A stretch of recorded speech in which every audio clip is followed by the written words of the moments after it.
a lo largo del día de hoy hemos conocido nuevos hechos sobre el empadronamiento de la vicepresidenta del Gobierno en una localidad de la provincia de Valencia en las últimas elecciones generales.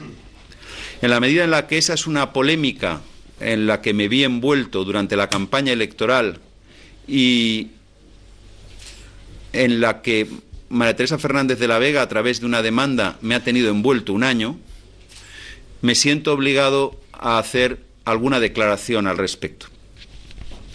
Los hechos, según los conocemos hasta ahora, son los siguientes.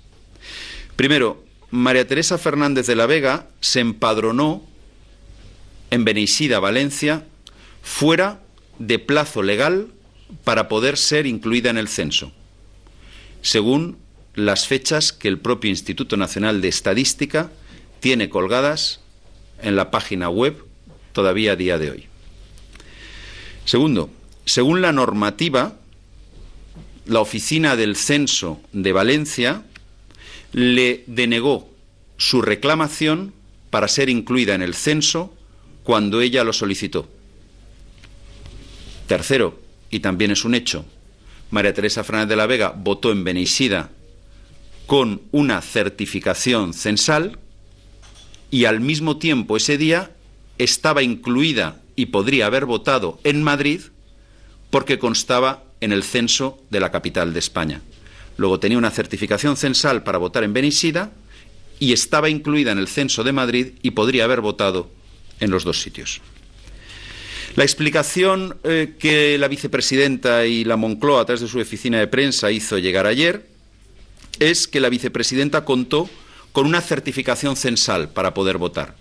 Esa certificación censal sería contraria a la ley electoral y, desde luego, sería contraria a la resolución de 12 de abril de 2007 de la Junta Electoral Central, que no prevé, en ningún caso, que se puedan extender certificaciones censales para cambios de domicilio. Dice la Moncloa que hay una resolución interpretativa de la dirección de la Oficina del Censo Electoral del día 31 de enero, es decir, de un mes antes de las elecciones y después de que le hubieran denegado su inclusión en el censo, que fue la que permitió al delegado del censo en Valencia corregir su decisión de no incluir a María Teresa Fernández de la Vega en el censo y, por lo visto, incluirla de oficio, en una fecha en la que ya estaba legalmente cerrado el censo, ya estaba el censo repartido a los partidos políticos y les puedo asegurar que en una fecha en la que faltaba menos de un mes para el 9 de marzo. Esa norma interpretativa, quiero que sepan, que no ha sido publicada nunca, que no está incluida en la página web del Instituto Nacional de Estadística, ni está incluida en la normativa que el censo tiene colgada en su página web para las elecciones de marzo del año pasado, que no fue repartida a los partidos políticos, que los partidos políticos no tuvieron conocimiento de tal norma interpretativa y que no sabemos si la Junta Electoral Central tuvo conocimiento de esa norma interpretativa. Pero sí sabemos que una norma interpretativa del censo, del director del censo, no puede modificar los plazos establecidos por la Ley Orgánica Electoral General y no puede modificar las instrucciones emanadas de la Junta Electoral Central. Cualquier norma interpretativa, en todo caso, estaría sometida a lo dicho por la Junta Electoral Central y a lo establecido por plazos en la Ley Orgánica Electoral General. Por eso, y respetuosamente, con todo el respeto y pidiéndole además a la vicepresidenta que no se enfade, le voy a hacer las siguientes preguntas. Primero, ¿sería mucho pedir que se hiciera pública la resolución de 31 de enero por la cual ella pudo ser inscrita en el censo cuando faltaba menos de un mes para la celebración de las elecciones, dado que todos los españoles somos iguales a la hora de ejercer nuestro voto y que todos los españoles tenemos derecho a conocer la normativa con la que se inscribe a unos y a otros en el censo? Hasta ahora, en todos los años que llevamos de democracia, nunca se había permitido que por un cambio de domicilio se extendiera una certificación censal. Dicho de otra manera, hasta ahora nunca se había permitido que una persona que ya está incluida en el censo en una localidad se le extendiera una certificación censal sin darla de baja de esa localidad para votar en otra localidad.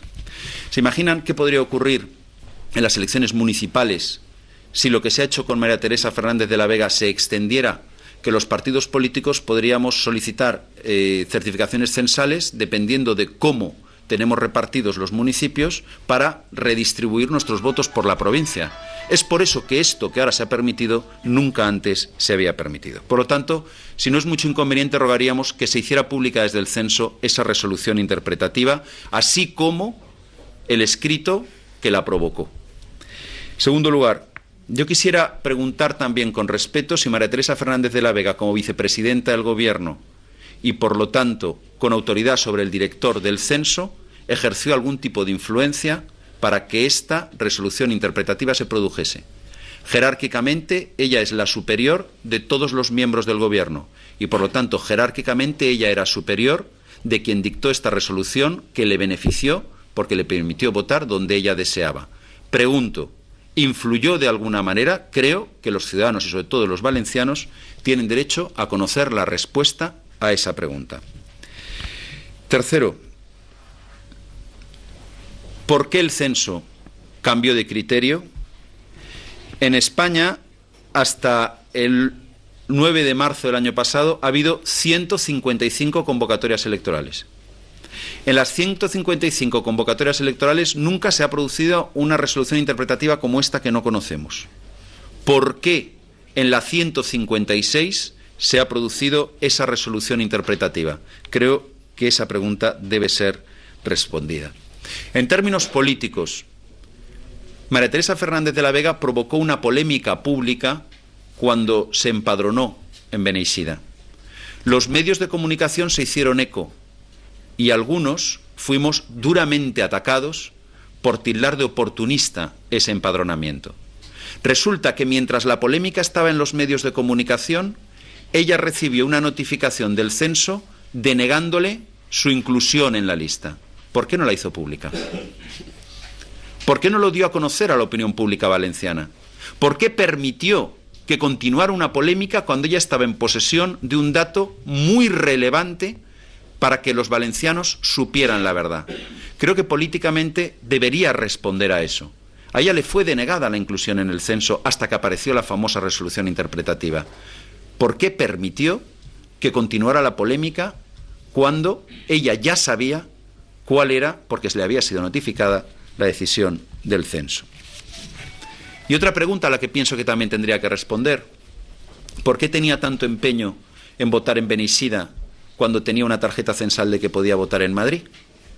Lo importante es tener la posibilidad de ejercer el derecho al voto, no dónde ejerce uno el derecho al voto. El voto no se ejerce en un colegio o en otro por razones estéticas, o no se ejerce en un colegio o en otro por razones de simpatía. El voto se ejerce.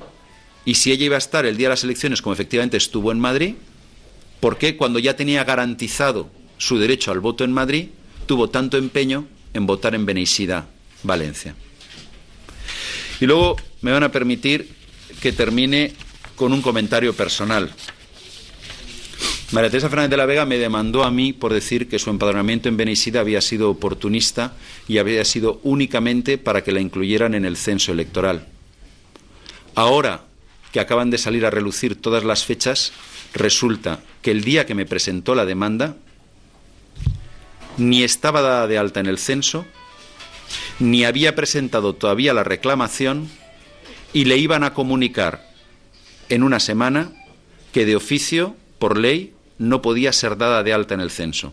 Y pese a todo, me demandó y mantuvo la demanda. Hace falta mucho cuajo para dar una cara pública contra un dirigente político con una demanda, mientras en privado se conoce que todo lo que se está alegando es completamente falso.